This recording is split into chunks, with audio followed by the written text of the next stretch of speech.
Second half of section 11.3 is solving equations, solving quadratic equations with radicals. Now I started section 3 and it just felt too long and too much. So here's the second half. All right. Now we're going to deal with quadratic equations. Remember, are equations that have a squared term in them. And so these are going to have squared terms and radicals together. So I've got some quick, easy steps to solve them. Just like when they weren't quadratic equations, we're going to they're the same steps. We still have to isolate the radical. We still have to square both sides and still have to factor and solve and then check for extraneous roots. All right. So it's really the same steps. It's just a matter of some of our solving will be a little more complex because we might have to do some factoring. We might end up with some imaginary numbers, and we do need to definitely check for extraneous roots in here. All right, so let's just get right to it. Step 1, isolate the radicals. So you look to see, oh, the square root of x is not by itself. So to get it by itself, you're going to subtract away anything that is not on this side. So you're going to subtract the x from both sides. So the square root of x equals 6 minus x. Now, here's the deal. This is where it becomes different because now you're going to square both sides. But be careful, you can't just square this and square this. You have to square the entire side of this equation. And when you do, this is using FOIL because this is 6 minus x times 6 minus x. So you've got to be sure to use FOIL. If you can remember the shortcut with squaring them, you can do it that way, or simply square it by taking 6 minus x again like this.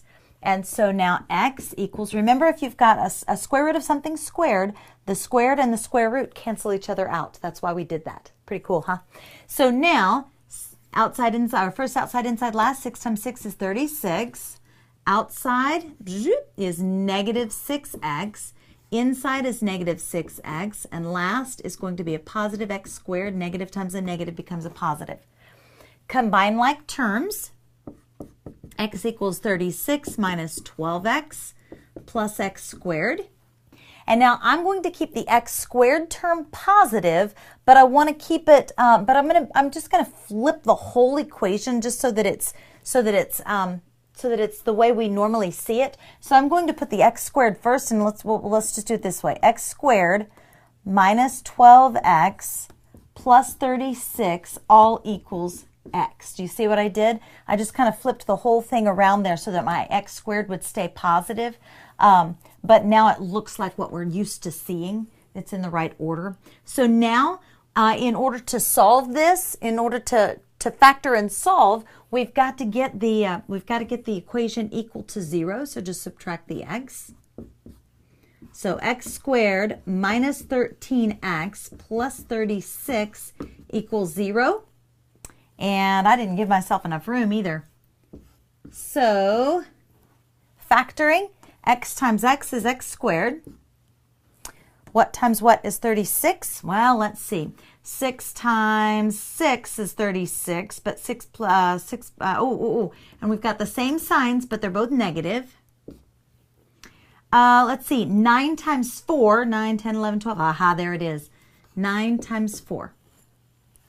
So x minus 9 times x minus 4 both equal 0, or multiplied together equals 0. So now we're going to set each of them, x minus 9 equals 0 or x minus 4 equals 0. Do you remember solving like this? Because if this times this equals 0, then one or the other of them has to equal 0. So just add 9 to both sides for this one, add 4 to both sides for this one. So now x equals 9 or 4. Now, make sure that you go back and check, because sometimes when you've got these square roots, the squaring and then square rooting again, that messes things up. So 9, the square root of 9 is 3, and 3 plus, so square root of 9 is 3 plus 9. 3 plus 9 does not equal 6. So 9 is an extraneous. 4, the square root of 4 is 2. So the square root of 4 is 2 plus x is 4.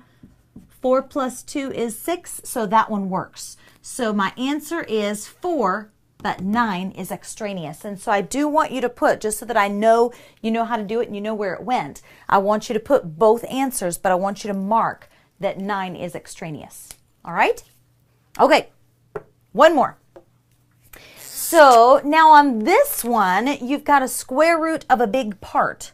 Well, that's okay. We can do that. As long as the whole binomial now stays on one side, let's get everything else on the other side and then we can square it. All right? So we're going to add x to both sides and add 4 to both sides. So now the square root of 8x minus 9 is going to equal x plus 4 because we added that over here to this side of the equation. All right, so now when we square, now it's going to be exactly the same as this, except we've got this, this binomial in here, but that really doesn't change anything. We're going to square both sides. And remember, when we square this, we don't square it because we're taking the square root squared. So that undoes itself. The square and the square root cancel each other out. So now we just have 8x minus 9 on this side of the equation. All right, and now on this side, remember we're squaring it, so you can either remember the shortcut or just do x plus 4 times x plus 4 and FOIL. X times x is x squared, 4x, plus 4x, plus another 4x, and 4 times 4 is 16. Combine like terms.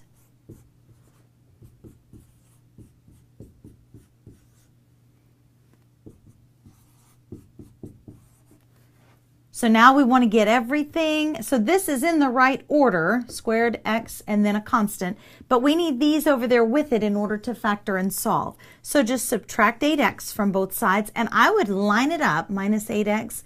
I would line it up with the correct term that you're going to be combining it with. So add 9, and I would line it up here with the constant term. So now we have 0 equals x squared, and the x terms dropped out. That works, okay. And then 16 and 9, what is that, 25? 4, 5, yes. So now to solve this one, so x squared plus 25 equals 0. So now we can't really solve it, so we can solve it, we can't factor it. So what we're going to do is subtract 25 from both sides. So negative 25 equals x squared. And now you just take the square root. Now don't forget, because this square root and this square cancel, and that would give us what x equals. Don't forget, if you've got a negative under the square root, we know what to do with that now, right?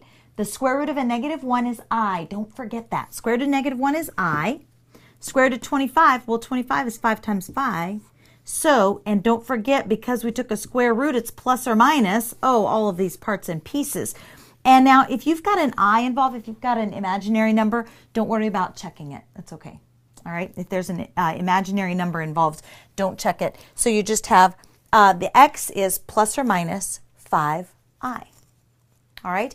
Now, the only thing I'm realizing I didn't put in an example is if you have a number in front of this square root originally, it's just one more step, but it's the same thing. You still have to isolate this square root, so you would subtract the x, but then you would divide both sides by whatever this number is here. If it was a 2, you divide that whole side by 2. All right? I think that that's everything. This is a little more complex. Make sure to ask lots of questions in class, and I'm sure you can do it. We'll see you soon.